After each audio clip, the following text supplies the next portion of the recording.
Hey, who'd you talk to? What's going on? It's me. It's me. It's Mike Lepre, the King Michael. It's legit paranormal. That's right. That must be Sunday night, right?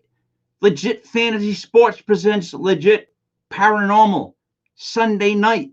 So, of course, I bring with me the genius Kev. Genius, how are you on this Sunday night? Doing good, King. I'm still a little bit in shock from last Sunday night, so I'm wondering, how do we? I'm wondering how we keep the momentum up, and I'm hoping we got another good one lined up tonight. Yeah, it's been eventful, I would say, as of late, and bringing us, different people. It would be himself, Mr. Buddy Thayer. Buddy, how are we tonight? Good evening. I am doing well. The beer is flowing as usual. Things are good. I'm excited tonight. It's good. It's great. Last week was awesome. Yeah. I couldn't expect it. The way it flowed, it was like nothing, and then it was like bam, it was something. So that's like what the paranormal investigating is. It's like not always 100% one thing or another. You kind of gotta, take around with different things. But speaking of different things, we got something much different this evening than we did last week, and I'm very excited to bring him on. So, all right, hold on 1 second. Give me 1 second. So, Buddy, you sound so happy that you are going really fast, and you remind me of that kid that told Mike and kept going. Apparently, the roller coaster goes, and apparently I was scared to death. You know that kid I'm talking about? Like, just. You definitely sound amped, and I appreciate it. Yeah, I'm very excited. You're like, dude, I get it, but just, all right, don't jump off side. Control yourself. We got this. All right. So, bring it on now. All right, I'm going to bring it down. I got to read a little bit here. Here you go, buddy. Your introduction for Mr. Carl L. Johnson. Carl L. Johnson. Carl has been investigating reports of strange phenomena for the past 47 years. Beginning with his association with noted ghost hunting couple Ed and Lorraine Warren. As members of the team based at Rhode Island College, Carl and his identical twin brother Keith Johnson, future guest on the show here, were called in to investigate the Perone family situation in Harrisville, Rhode Island, during August and September of 1973. And they alerted the Warrens to the Perone situation. 40 years later, this inspired a motion picture titled The Conjuring. Both Carl and Keith Johnson were featured in the first and second seasons of Sci-Fi Channel's series Ghost Hunters, leaving the show better to pursue their own endeavors. Carl has numerous other television credits, including Paranormal State on A&E Network, The Haunted, Finding Bigfoot on Animal Planet, Most Terrifying Places in America on the Travel Channel, Ghost Adventures, etc., etc. Carl is a demonologist who specializes in I can't read this word. Research to dual demonology, co-founded with Deacon James Anito, another future guest here on Legit Paranormal, and Panorama Paranormal, co-founded with Elise G. and Marco Carlson.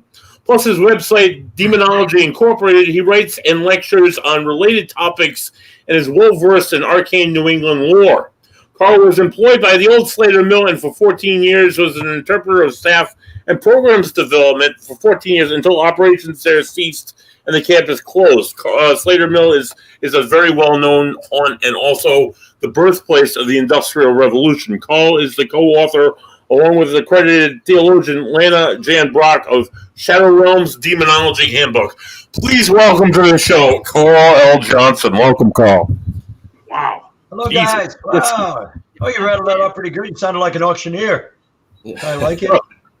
It was like the Oscars when they were trying to pull somebody off stage and the music playing and he just keeps going. You know just keep going and going. Unbelievable. Carl, let me ask you something. If somebody asked you who you were and what you did, you wouldn't say just all of that, right? Because that'd be a little bit weird. That, when you first met somebody, if you talked for that long as an introduction. So if I met you and I was like, Carl, what is it that you do? Well, if they are that approachable and, funnily enough, I probably would go through. No, that's just we're getting in conversation. Basically, I'm a paranormal investigator and researcher who specializes as a demonologist, and that means I address some of the darker more malevolent seeming situations that are brought to my attention. So, All right. handle the boogies. Was it the dark side of things that was the alert to you early, or was it just going against what was the grain? You know what I'm trying to say? Like, what was it that drew you kind of to your path? Well, demonology seemed to find me. I grew up in a haunted house with, paranormal happenings there.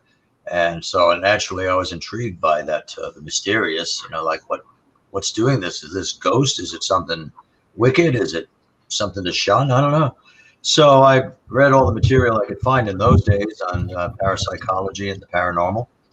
And I wanted to go on residential cases. You see, my interest was piqued more when I went to a Rhode Island, a lecture staged at Rhode Island College. And the speakers were Ed and Lorraine Warren, whom I'd heard of. Said, "Oh, the ghost hunting guys." So I watched them. They were so engaging, and their lecture was enthralling. I said, "That's what I want to be when I grow up." I was 17 at the time. I want to be like those guys. So I actually got to know the Warrens that night. I spoke with them, and that night I was invited to join a team based at the college, and we wanted to go on residential cases. We had explored exterior settings. So to that effect, my brother placed an ad in a local periodical advertising this group. The name of the team was PIRO, Parapsychology Investigatory and Research Organization, PIRO. So, and 3 weeks to the day after my brother published that ad, we had a response from a Mrs. Carolyn Perron, and we're invited to her house. She and her husband, Roger, had recently purchased a farmhouse that was built in 1736. Just 100 years after Roger Williams founded Providence, Rhode Island. And we went there, and it was a very interesting afternoon and evening. We were finally investigating a haunted house, legitimate. There was activity when we went there. So, and we investigated with the Perrons, for 2 months. Quick question, Carl. Sure. Would you consider that the Perron case, would you consider that to be a demonic case, or would that be just a haunting? Would that be a ghost? Actually, I did not consider it demonic, not even back then. It was spooky because the element of the unexpected makes it spooky. But I didn't see anything that was hurting persons, except Carolyn Perron. She seemed to be oppressed by and obsessed with a spirit in that house, which was identified as Bathsheba Sherman. But I think that was just predicated on a person who really did live and was innocuous, didn't have any strange history. But I didn't sense, you got to get a tingling sensation, a foreboding sense when it is something inhuman. And I didn't feel that there. My brother didn't. I just thought it was a neat haunted house. Now, when you're in that environment, when you're living there, you might have to deal with it day after day. Yeah, then it gets trying. But I didn't think it was anything of the level that could have driven them out of the house. It didn't. They left after 10 years, financial considerations. The house they sold, but they weren't driven out of that house. I got a little funky when we called in Ed and Lorraine Warren. Actually, not so much called them in. I was personally acquainted with Ed and Lorraine. So I figured what a nice touch it would be if we could consult the Warrens, benefit from their vast experience. And Donna, the case manager, thought that was a great idea. So we contacted Ed and Lorraine, and they actually volunteered to come to the house. And they did, and I introduced them to the Perrons. Unfortunately, that was the death knell for our investigation. We lost out on it after that. Carolyn Perron was phoning me. She's calling me up, every day. It could be 3 times, could be 10. She'd call me. She wanted to keep me updated on the paranormal activity in the house, which I invited her to do. And I guess she and I had a rapport. And I was very understanding of what was happening there, or trying to understand it. And then when Ed and Lorraine came into the picture, I ceased hearing from Carolyn. She stopped calling even me. And so 16 days went by without hearing from her. We had a meeting of our team and said, well, either the Warrens are really in an intense investigation there. They're trying to help them, and they don't want us there. Or it's done, it's resolved. In any case, we don't, have them anymore. So 16 days later, Carolyn did place a call to me, and she apologized for not having been in touch. Carolyn Perone told me that the Warrens advised her and her husband Roger that they could be of no help unless they were the sole paranormal specialist there. They said we were just a bunch of college kids. We'd get in the way, and I'll tell you, at no time did we feel we were in over our heads. We were having a good time with this investigation. We performed as best we could with our limited means. We performed, or trying to perform, a scientific investigation, documenting and taking measurements. The Warrens, what they conducted was an intercession, to rid the house of the demon spirit, the demon Bathsheba. Carl, question. Are all these people native Rhode Island people we're talking about? Yeah, they were. They came from the Perone family. They had roots in Cumberland, Rhode Island. The Warrens were in Monroe, Connecticut. But as far as the people occupying that house, so the you getting cut out part of it, like boxed out of it. Yeah. I think for people in Rhode Island, it's not as as shocking as probably to people in any other state, right? In the whole country. Because people in Rhode Island, we hear about that stuff a lot, but never probably as bad as what you got done to, no offense. That was a horrendous box out. Because when I read it, at the end, I thought, like, how classic Rhode Island is this story? Like, it's Rhode Island, but people don't read that. Like, they can't see the Rhode Island in it. But I read it, I'm like, wow, that's very Rhode Island. Goddamn, like, yeah. It's like Rhode Islanders, no, I don't want to make it sound ubiquitous, but some Rhode Islanders do have that propensity, like, you got no use, we'll cut you loose. And I think we were in the Warrens' way, but for different reasons. I personally think I believe they were movie-minded even back then. And they had a nifty case there. Now, I had asked Ed Warren over the phone. I said, now, it's my understanding we're going to be working together on this case. And he said, oh, absolutely. I said, you'd like my notes, my case files? I said, send them right over. But we had no idea that at the time the Warrens came and toured the house, and I was a part of that tour. I actually sent Buddy a picture of me because in later years, Lorraine Warren would deny that there were any other paranormal investigators there at that time. But there's a photograph of me behind Lorraine Warren there. Now, and we've got her voice on, my brother does, on an audio recording, thanking Carl and Donna and Keith for bringing her and her husband into that case.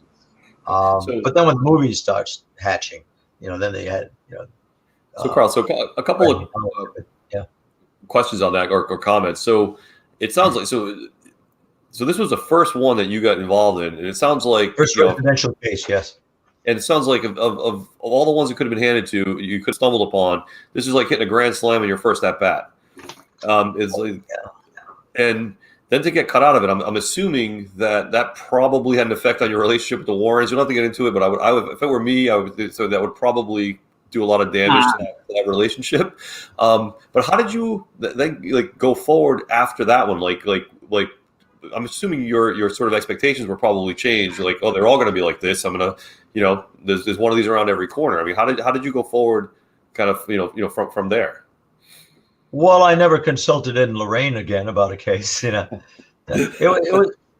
wasn't the breaking point of my relations with Ed and Lorraine. Although when I'd see them, it was friendly. It was other things. They were using me in their lecture program without my consent. I'm sure I had signed my name to something at one time, but they went above and beyond with that. And now I never had any, it may sound like kind of acrimonious, but I never had any resentment against Ed and Lorraine Warren. I don't know why. It just didn't bother me that much. We didn't know it was going to become a major motion picture either, but we found out that that's how they operated. And but Donna, who was case manager, I'm still in touch with Donna. She is very bitter about that. I'll quote Donna. She'll say, I'm sorry they're gone, but I could never forgive Ed and Lorraine for stealing our case. Because we were in depth. We were making progress with that. We were getting to the bottom. I was saying it's not demonic. I think it's partly psychological and partly the age of the house. The house has memories. People have lived there. Some people have been born there and died in that house. The house is the haunting. It's not being haunted. So we were like taking our measurements and recording and all that. Then we lost all that, and so it was disappointing. I never had any bitterness about it, but Donna justifiably does. I can understand her point. Carl, Can you see the picture that is? Am I sharing the screen? Can you see this, buddy? But here's the thing: I can add your screen to the whole thing. Yeah. Probably talking about the one where I'm at the Perron's house. But I didn't know if you were like pulling up Pornhub or what you were up. So I wasn't about. No. This is Carl right here. Can you see my screen? This is Carl right here, and this is Lorraine Warren, the medium. This is the Lorraine Warren, the Lorraine Warren. That's the Carl Lorraine Warren. And the lady next to me, 73. 1973. That was September 1973. And this right here is Caroline. That's Carolyn, and her features are washed out because it's a Polaroid picture. But hold up, time out. Look, Kev, look at Carl, dude. Look at the side chops, Kev. Look, she's getting all down. Awesome. Check it out. There's no mustache. He's got the long hair going, and I'm pretty sure that girl's got her arm around him. Yeah. You notice that. That's why we're seeing this photo, because he's the Mac in this photo. Has nothing to do probably with anything, Kev. Probably has nothing to do with anything else, but like, go ahead. I'm sorry. You look great in this photo. I mean, Jesus Christ. Thank you. Go ahead, go. I was somewhat popular in those days, and Donna used to hold on to me to make sure, to keep me at close quarters. Obviously she was my girlfriend, but that was Donna, the case manager. And she's still around. So, Carl, I'm jumping around a little bit, but I listened to a lot of your stuff recently. And was that the guy you saw look back at you in the mirror when you went back to the house several years later? All that. Another true story. It was June 2019, and Corey and Jennifer Heinzen had just had the closing on the purchase of that house in Harrisville. They are the current owners. And Corey, a friend of mine, and I got to know Jennifer. So we were invited. He invited my friend Elise G. Marco Carlson, and me to come to the house and celebrate with him. So the celebration was just looking around the house, I hadn't been in that house in I had been in the house since 1973, but it's still been about 7 years since I'd been in there. So I said, this house hasn't changed. It doesn't change through the years. The previous owners, Norma and Jerry, Norma Sutcliffe, they really didn't do a lot of remodeling. They wanted to keep it like the Perron family had it. And I said, by gum, I know this used to be the kitchen, but it's a parlor now. And that's the same mirror that was on the wall. It sure looks like it. I bet you that's the mirror that Roger and Carolyn brought into that house. And so I had just introduced Elise to the Heinzens. They were in the kitchen area talking. I went up to that mirror. I said, I got to look in this mirror again. I haven't looked in this mirror in years and years. And to my astonishment, I see my reflection, and I'm looking like the guy in the picture you saw. I'm 18 again. This is true. I had enough time and enough presence of mind to analyze it and memorize this. I said to myself, I know if I call for Elise or Corey and Jen, they're going to come in here and they're not going to see it. It's going to be gone, so let me just enjoy this. Convince myself it's not a hallucination, not a trick of the light. And my reflection was moving as I was. I had my red polo shirt on, but I had the long hair, thinner face, and no, it wasn't so bad, huh? And I started to say Elise, and it's not. And finally, I walked away from the mirror. I said, I've looked at this for about a minute and a half. I am convinced this is not a trick of the light, not my mind playing games on me. Wow, what a letdown it was when I went in the bathroom. They have a long mirror in there.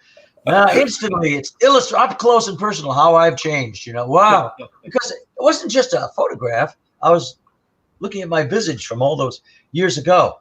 Now, there have been time slippages reported in that house. In fact, notably by Carolyn Perron. One day, before I met them, the Perrons. She was going into that same room again where the mirror is, and she came upon a scene from a century ago, at least a century ago. There were men sitting at a table with tankards and dressed in vintage clothing. They looked at her aghast, like, what is this?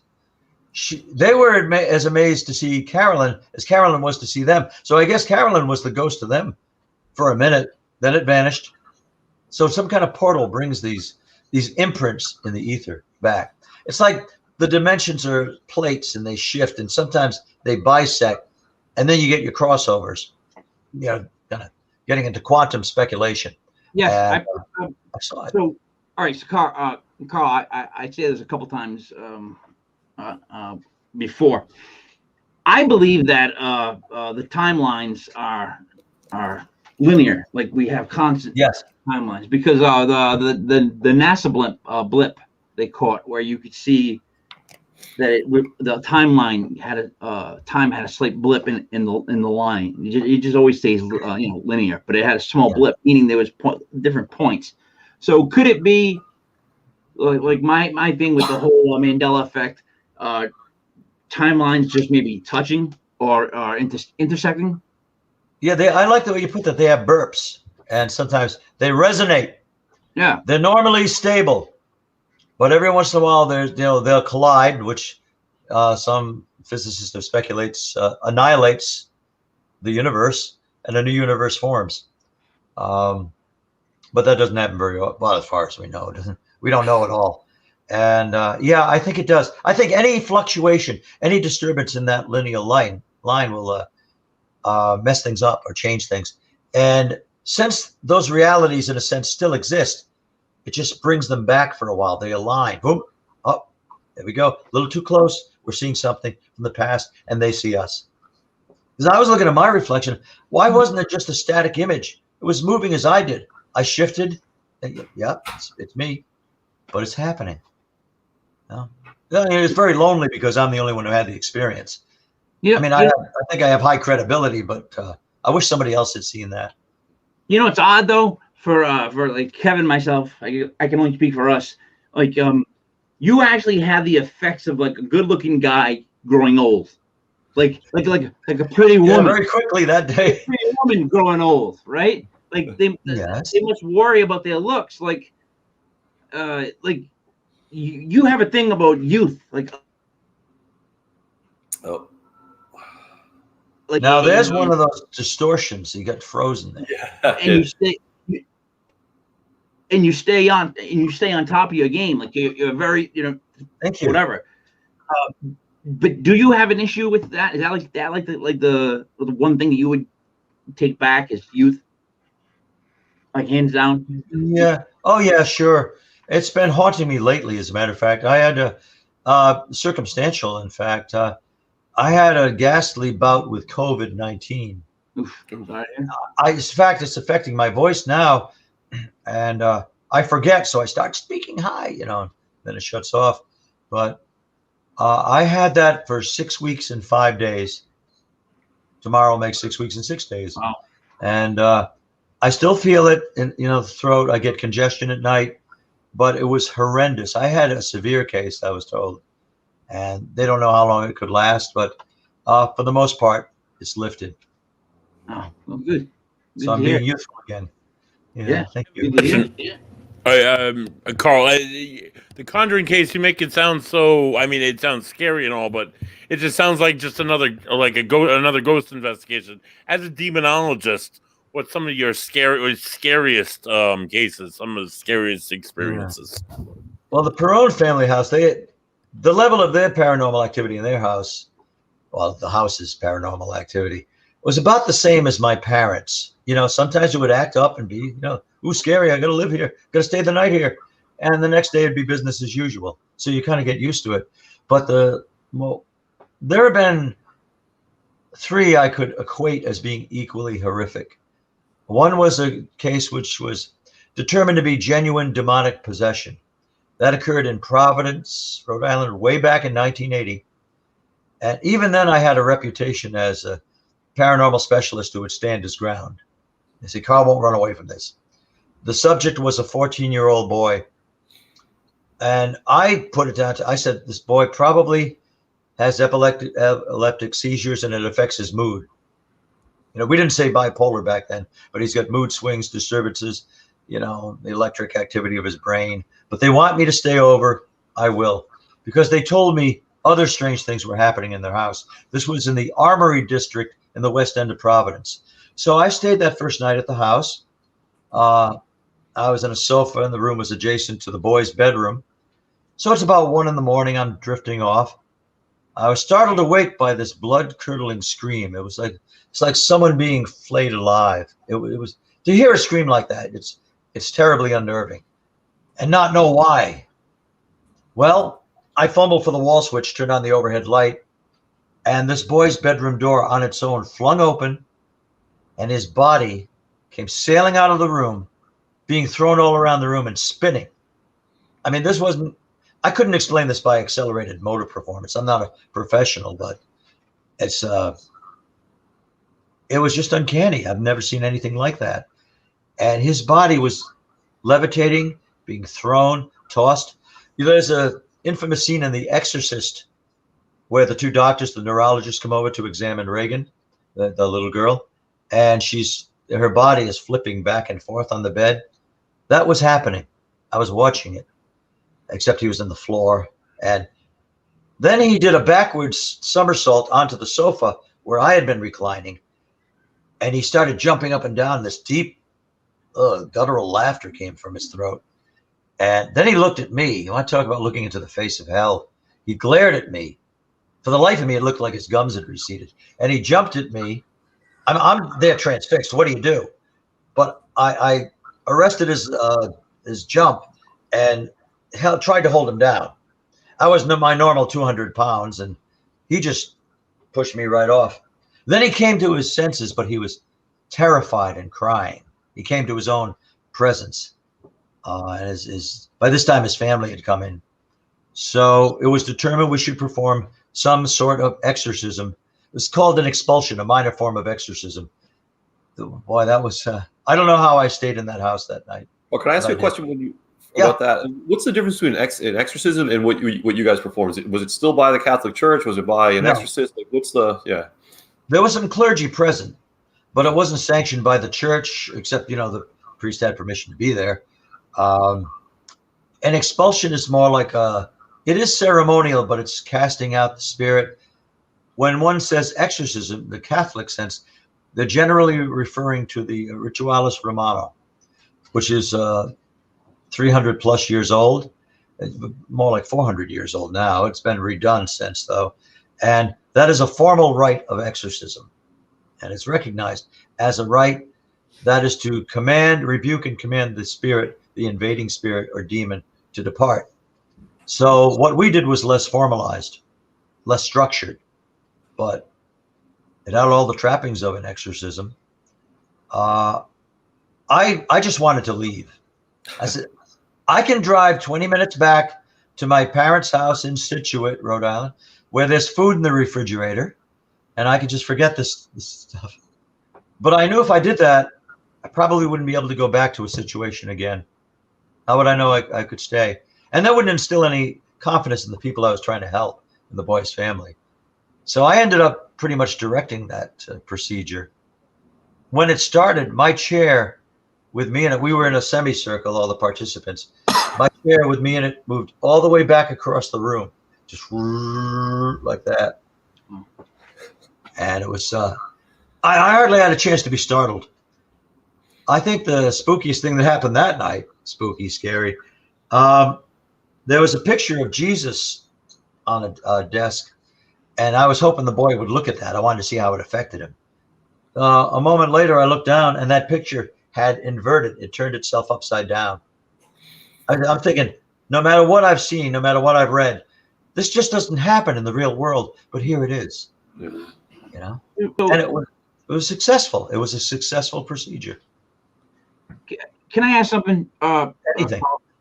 So whenever I ask people in the paranormal, they won't give like a straight answer because I guess it's like Maybe I shouldn't have said anything. Yeah. no, it's not. It's not that bad. No, you can, of course. You Oh, froze again.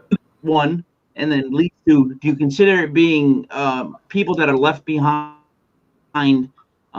heaven or hell because they have to finish something or they're stuck to something? And then I guess 3 would be, so is this religious? This whole constant battle of bad and good, light and dark. Is that what this really is? Are they right in that sense? I think when it comes to spirit manifestations, it's chance, because some spirits did not have a disturbing end or an upsetting life. Some spirits, they just are or they aren't. Some people, they think, oh, he was such a badass, he's got to come back and haunt us, but they don't always. It seems random why some persons are stuck behind. Now, I don't know if they have a final destiny where they're supposed to move into the light and transcend. A lot of this is the big dunno, D-U-N-N-O. And I'm not so entranced with the idea of angels and demons duking it out over the souls of humans. I just know these things exist irrefutably. I know there are spirits. I know there are demons. But their MO, we really don't know. We can only speculate. So it does seem to be a random thing. Why are some sites haunted? Some aren't. I'm residing in a house that was built in 1906. That place should be haunted. But I don't see any evidence of it being haunted. Except my phone went missing today. So if that doesn't show up, I'm going to be a little more convinced. Actually, one thing happened. It was about 8 months ago. I heard somebody down. I thought it was the lady who lives there, owned the house. I mean, she's living. But I said, what's she doing downstairs at 4 a.m? So I got up and went to the bathroom, and I looked at, nobody was down there. That was the one time I know I heard pots and pans and heard her in there. But she wasn't there. Other than that, it's been normal. And but the Perron family house, I guess it had absorbed so many memories over the decades. That was active. That was alive. Some places are, some places aren't. Slater Mill, where I was working for 14 years. Oh, that was overrun with spirits. You'd hear them in the daytime. I'd be conducting a tour there, historic tour. You'd hear like 2 men talking or a woman weeping. It would interrupt the tour, or a child giggling. I said, folks, so you just get used to it after a while. Again, most days, business as usual, but those things did occur there. The more I'm at it, the more random it seems to be. All right, so here's the thing. We talked about this.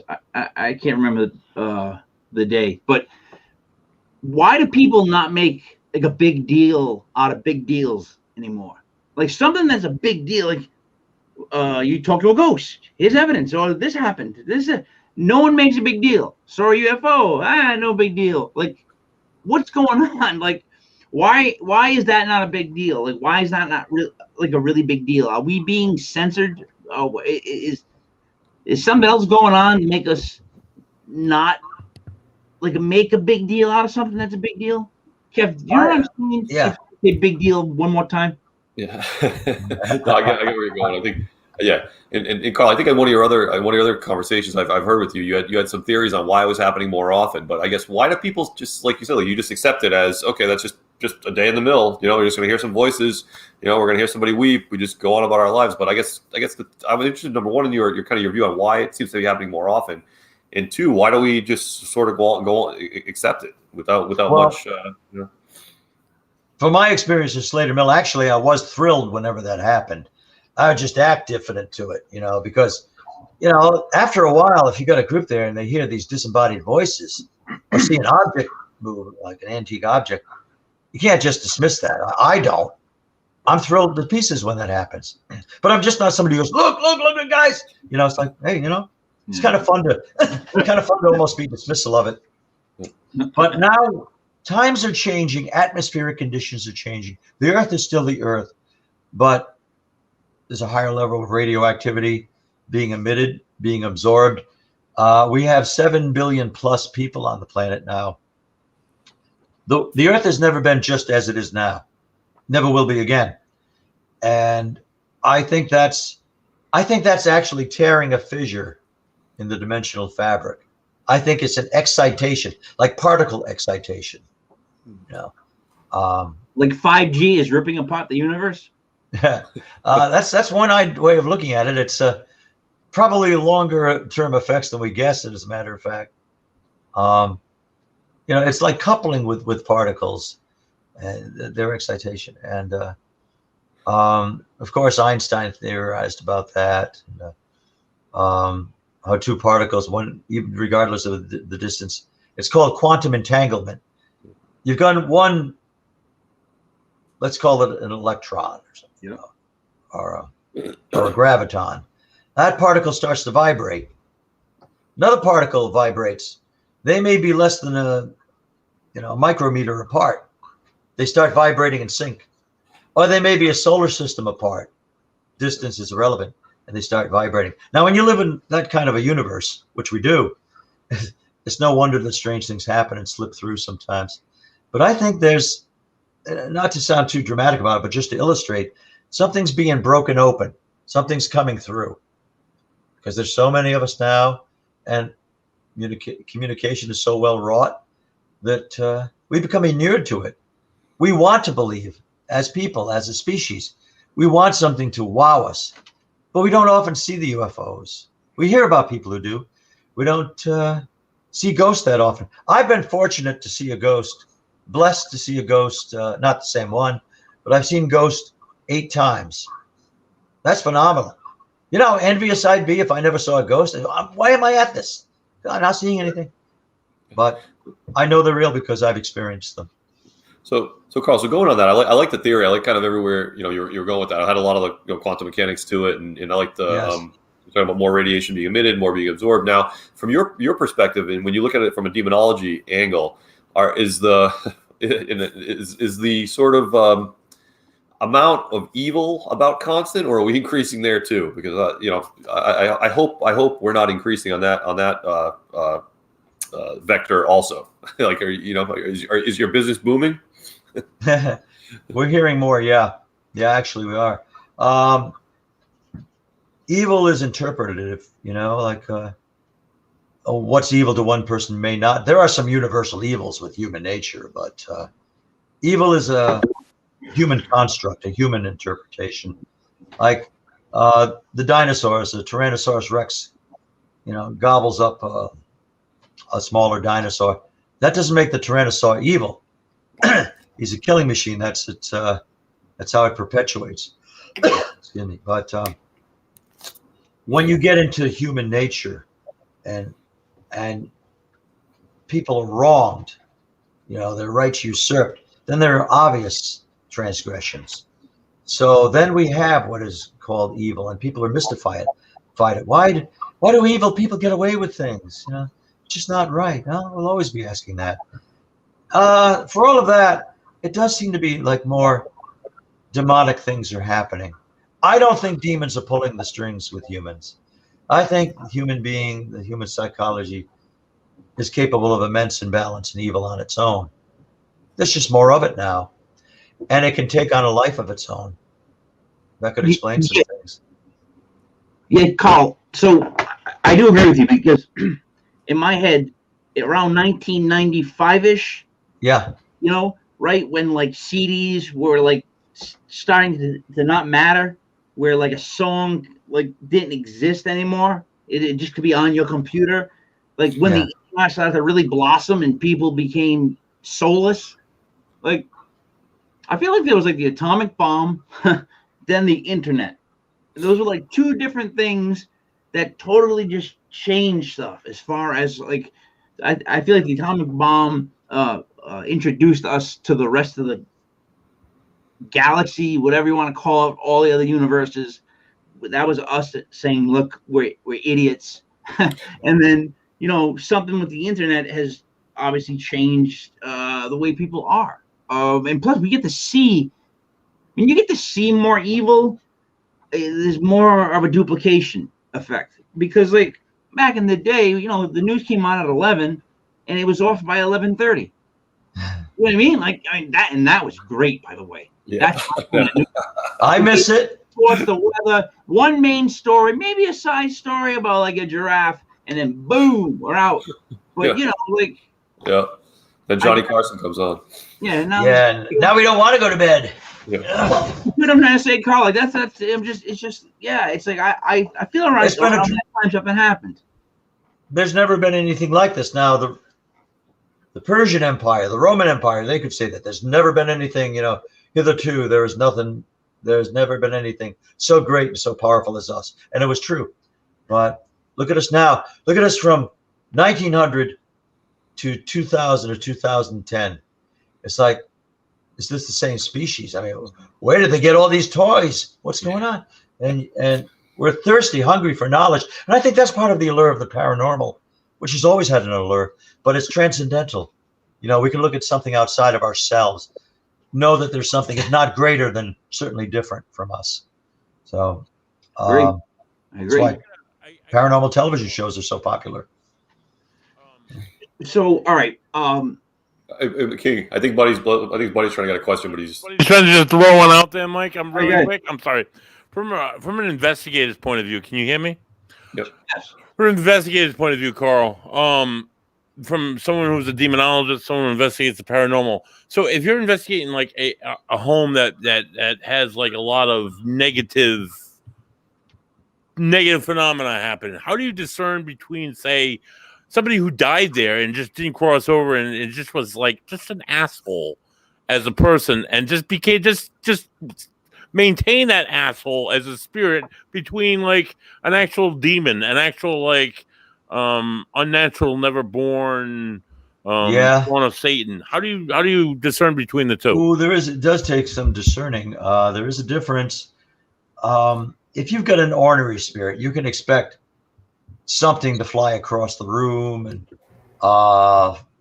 maybe a nasty smell comes into the room. You just don't feel welcome. But it's not something to me. Somebody might get too scared to come back, but I would be right back there. Wow. But, of course. Wicked Uncle Ernie. But if it's demonic, there's a sickness that prevails, a sick feeling. You feel heavy. All your senses are telling you don't belong there. You want to get out. Mm-hmm.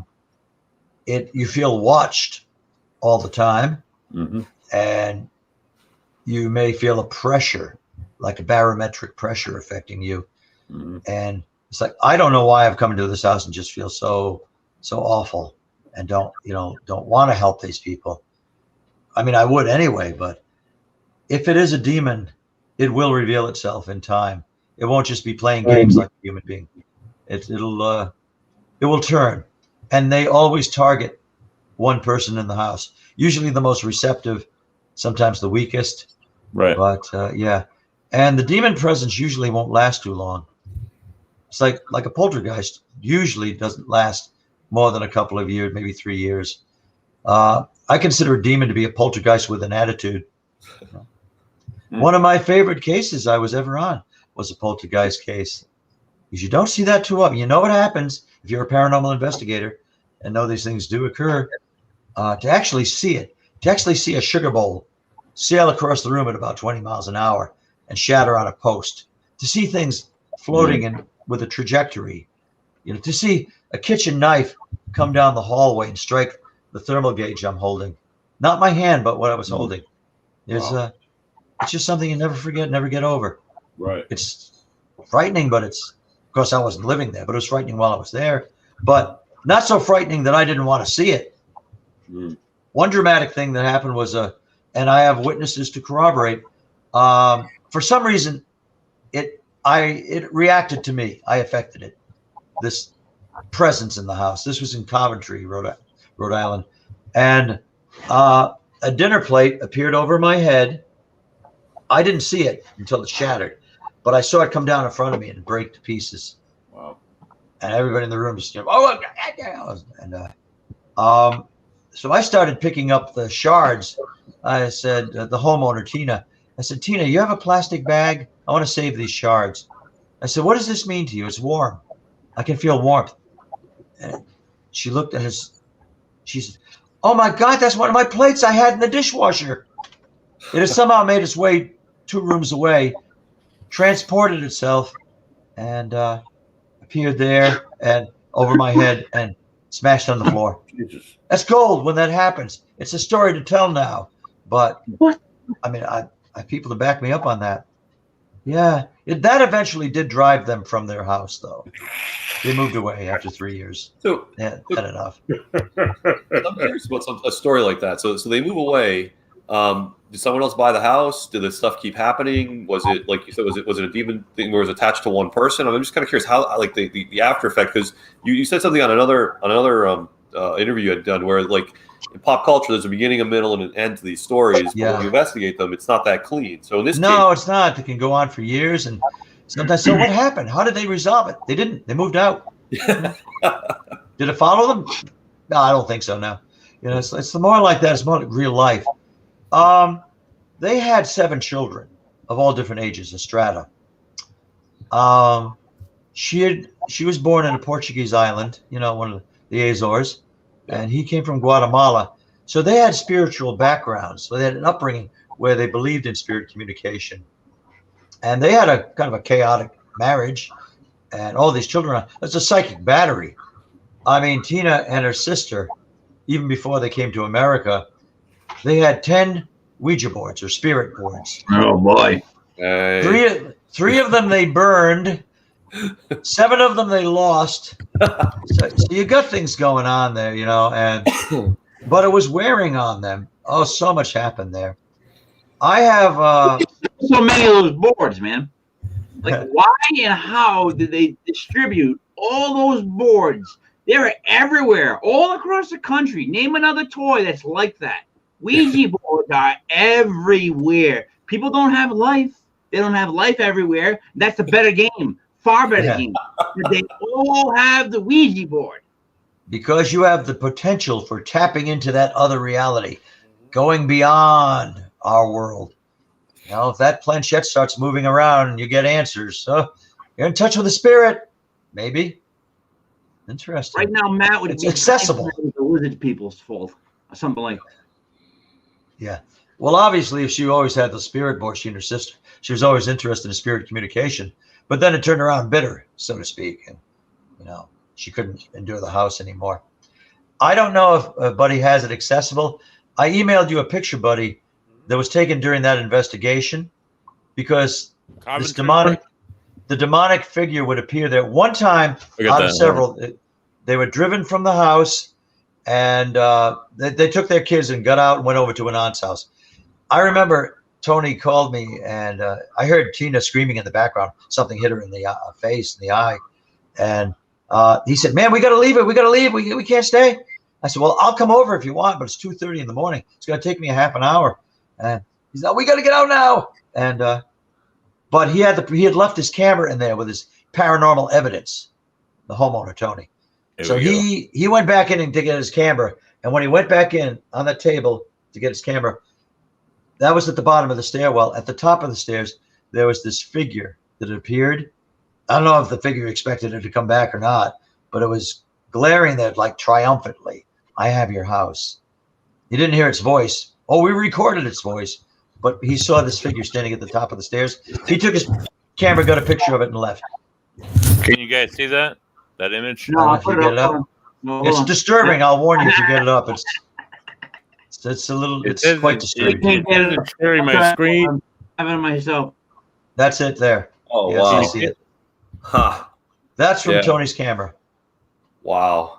Obviously not human, replicating a human form, but the eyes are reptilian, the jaw is distended like a boa constrictor, shriveled nostrils, and lolling tongue. That's Yeah. Looks triumph. That's demonic triumph right there. If you had to pick a human, I would say it looks like the Joker. But that's what I call it, the Joker Right, picture. My Joker picture file. Actually, it looks like if Skeletor had sex with Jim Carrey's mask character. Yeah, some bad inhuman genetics there. See it? Yeah. All the goblins. Angry person right there. More demon. Yeah. Ooh. Okay. Ooh. Yeah, Oh. that's not for everybody. No. But that's honestly, to the best of my knowledge, that's genuine. That's what he took, this picture. Because he gave it to me, right? And only me. Did you feel it? The was it an angry energy? Because he didn't look happy in that photo. There were times I'd feel it, but it was more like not oppression, but more like you feel like you're being watched. There's some camera on you. We did capture. We got its voice too. Oh yeah. I don't have it with me, but it was somebody else's. Claimed the evidence. But Carl, it doesn't bother you that his mouth was wide open? Yeah, That was wicked detailed. yeah, it could, but I actually saw it in the house, but it wasn't distorted like that. It just looked like a man standing there, looking at me very intently. I assume it was the same entity, but the recording we got was we did an overnight, like till 3 a.m. and the lead investigator, I was called in as a specialist, and she said, "What should we do?" And I said, "Ask if it misses Tina, the lady of the house. Ask if it misses Tina. Now that she and the kids are out for the evening." And so the lady asked, "Do you miss Tina? Do you want Tina home?" Okay, I'm listening to the review. I'm listening to the evidence, and I'm about ready to give up. Listen to almost 90 minutes of audio, and then I hear the lady Dawn. She said, "Do you like Tina? Do you want Tina home?" And this voice, male tone voice, says, "Oh yeah, I'd like to boil Tina." Ooh. Who says that? I'd like to boil Tina. Imagine Tina when we played the reveal to her. So this is what we got. So there was something obviously malevolent there. Yeah. It could be scary because you didn't know what was going to happen next. But Imagine getting that news, Kev. Oh yeah, finally the voice said, "I'm gonna boil Kev, the genius." You'd be like, "I'm out. Yeah. Well, that wasn't the only voice we got. We got a woman's voice. And all right. Well, what did it say? well, one of our team members, Laura, she used to keep exotic birds. She knew about birds. Tina had lovebirds, but the cage wasn't very clean, and so Laura took it upon herself to scrape and kind of clean the cage. And she's talking to the lovebirds, and she said, "How you doing, babies?" And we're recording everything, so I'm listening to that night, and you hear Laura say, "How you doing, babies?" And then this woman's voice says, "Dying." That's Within weird. a week and a half, both those birds had died. Oh. I don't know, it's some bird disease, but yeah. Well, it was an active house. So I got a question for kind of Buddy and Carl on this one. So, Buddy, have you been on an investigation that felt kind of the evil, like the kind of what He must have been. what Carl described, and then do you immediately call a demonologist in, or do you guys try to handle it, or what? I honestly, my 7th case in, it was in Providence. The woman felt like she was being oppressed, like she would see a dark figure in her house that would, like, honestly, would sexually abuse her, and it was starting to make itself known to her 4-year-old niece, and her mother was starting to see it. So they called us in, and we investigated. We had some weird experiences with the spirit box where we heard, "This is my house. Get the fuck out." It said "the fuck out, get the fuck out" on a spirit box on the radio, if you will, right? Like the thing that we used last week. Yeah. It said that. So then we called in. I had mediums come in, and the medium one of the two of them got very sick when we were trying to go down in the basement, and they didn't want to go down. She didn't want to go down. And then finally she sat on the stairs for about 15 minutes, and she got up. We walked into the right side there was 2 sides. It was divided into 2 sides.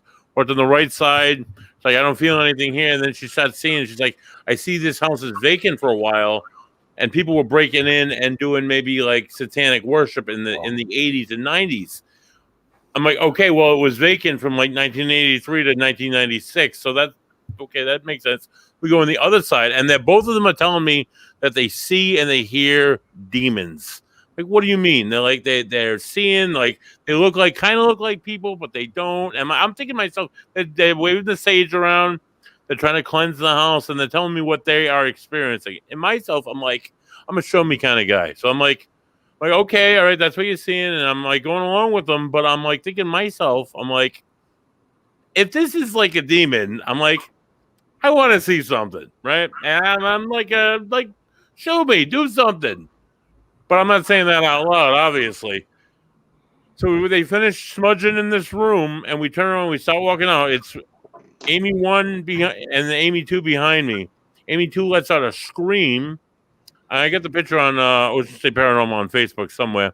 I wish I had it ready. And she's like, "What's wrong? What's going on?" She lifts up her shirt. On her back, there's 3 red marks going down the middle of her back. It was sudden. It was burning. It was an awful sensation. We went upstairs. We talked to the clients for about 15 minutes. As soon as we left the house, the sensations dissipated, and they both went to a church for several hours. They're both Catholic. So they both went and prayed for several hours. So yes. After this, I had Carl's now partner, James Anito, some of his people come in, and they did a house blessing, and we were a part of that. And it was very surreal what happened at this house blessing. It was very like Catholic mass. If you're raised Catholic, you're familiar with all the prayers and stuff. But just some of the experiences that we had while we were in the house and they were doing this, and that my recorders picked up. I made that day, I made that decision like, all right, I'm not a demonologist. I'm not a demon guy. I'm a ghost guy. And that's where I draw my line. Where they start like doing crazy, like scratching and like hundreds of voices in my recorder at the same time and just like weird shit like that it's just like blows my.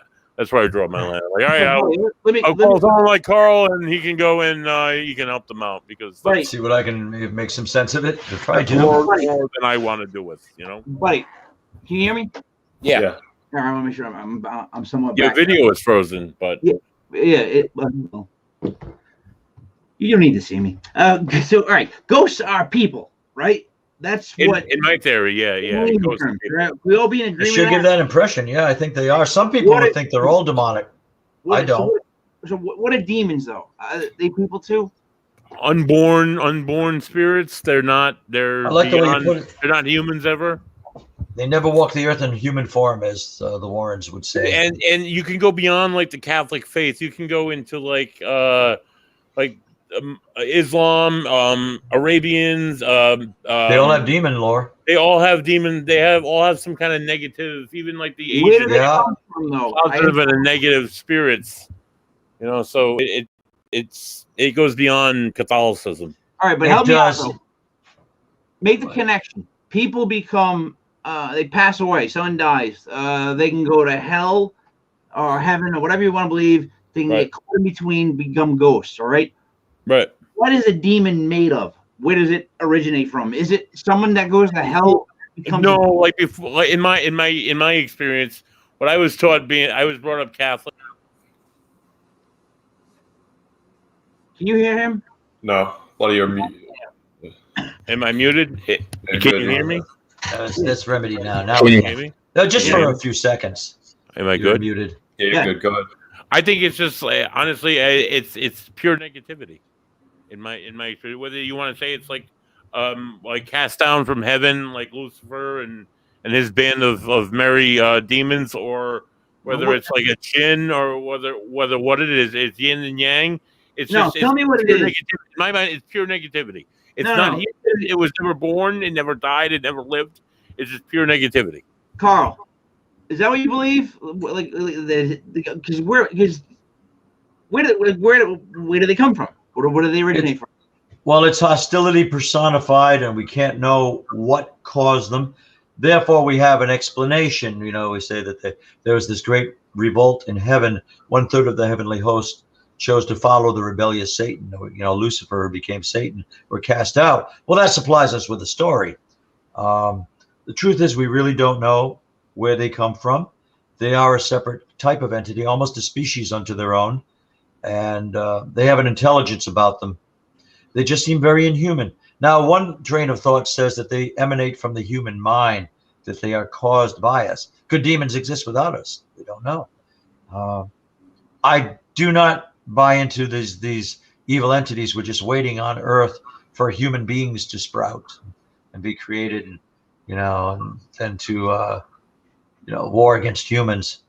They are their own kind of thing, and they're not answering questions. Maybe some demons don't hate humans, but we never hear from them. And they're real. I can say that about them. Carl, And they're insidious. I want to ask one question. So we're almost on time, but I want to ask it goes by quick. one thing to tie you. Tie something back. So you mentioned the Warren definition. And could you say that again? Of a demon. The Warrens would say, this is Ed, I'm quoting Ed Warren. A demon is a being that never walked the earth in human form. So, because they took the pure Catholic interpretation of what a demon's origin. So could that explain some of what possession is? If one of these things is looking to experience human form, is that a theory? Is that my way off? Is that something that Sounds right. Sounds right to me. Demons do things they're not supposed to do or be able to do. And I think every once in a while one goes awry. I've never run into a case of demonic oppression or possession where there wasn't a psychological imbalance, some seriously unresolved conflict or trauma. There's always something that let it in. By tradition, a demon has to be invited in, but that may not be a willful invitation. Yeah, there's just there are these shadowy creatures that comb the earth, and they're looking for a way in. And I think that becomes evil because they're resentful and devious and envious of us. And they're just so outcast and so lonely. It's a profound, bleak loneliness. They want to be integrated into our species. And sometimes you get a crossover and it enters the mind, and then you get your possession. My interpretation, by the way, of demonology is the systematic study of the lore and cultural traditions of wicked spirits. It's as simple as that. Some persons are scholastic academic demonologists who studied the information, and there are applied demonologists like James Anito and myself. We want to be both, study and get down to the trenches sometimes. But Carl, so after all these years and all the things you've done, seen, been involved with, has it taken any toll, like on the noggin? Like a fighter, like you've been in a lot of fights, you've seen things. So like, is there wear and tear? Like, is your left slower? Well, I think I'm more accessible to them because I have recognized them before. In fact, during my illness of the last month, month and a week, it's I've had some very strange experiences that seem metaphysical. I tried to interpret them as hallucinations, but they had a solidity to them, and I saw some awful things at times. Really? I mean, I was feverish at the time. I would always say that it was a product of the mind, but if they were dreams, they were very lucid dreams. They seemed to be coming out of the woodwork, literally coming into the room. And they had a consistency to them. Right. I recognized them. My senses told me they were demonic. What the toll has taken on me is I've lost colleagues. I've lost people that were close to me. Like I mentioned Laura, the one who had the birds and was cleaning the cage. We lost her. She was gone within a year. I think that case affected her, maybe weakened her more. I look back and I miss the way things were. I miss the people I used to have around me. They're a new, cast of characters, but sometimes I wish we could bring it all together. Because I still am in touch with the Perron family. I get to see them sometimes. It seems like life is just as you're driving ahead, the parts just fall off until you're left with the four wheels and the steering wheel, and what I mean. It's just chassis and all that. Yeah, it's like a beating we take, but like I'd love to have you on again because I mean we barely scratched the surface of even. It seems like we're just segueing into the next hour and the next topic. Yeah.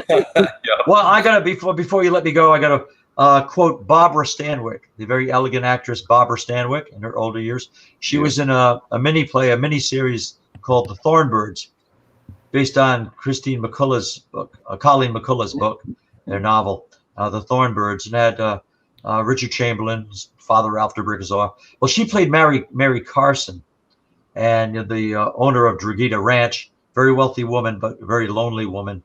And she's in love with the priest, Ralph de Brickasor. And she at the end, she has such a powerful, the end of her part, she has a powerful scene, and she's died the next day. She must have died right after she went to bed, laid down, because she was still in her gown, her party gown. And she says, "Oh, that God of yours, he never deserts us. That cruel, merciless God who drains our, who ruins our bodies and leaves us with only enough wit for regret." That is acted so superbly. I know, drains our bodies and leaves us with only enough wit to regret. She said, "Because inside this ridiculous form, I am still young. Huh. I can love. I want. I have dreams, and I still love you." And he says, "No, Mary, you don't love me. I'm just a goat of your old age," because he has a mean streak. And she says, "I have always loved you, so much that I could have killed you for not loving me." And then she composes herself and just closes the doors. But that bit of dialogue makes such a profound statement on life, Yeah. It's kind of like Animal House with Belushi, and he says, "Over." These could be profound too. Yeah. He goes, "Over." It's not. Was it over when the Germans bombed Pearl Harbor? And he goes, "Germans?" He was stupidity rolling. It's not over now.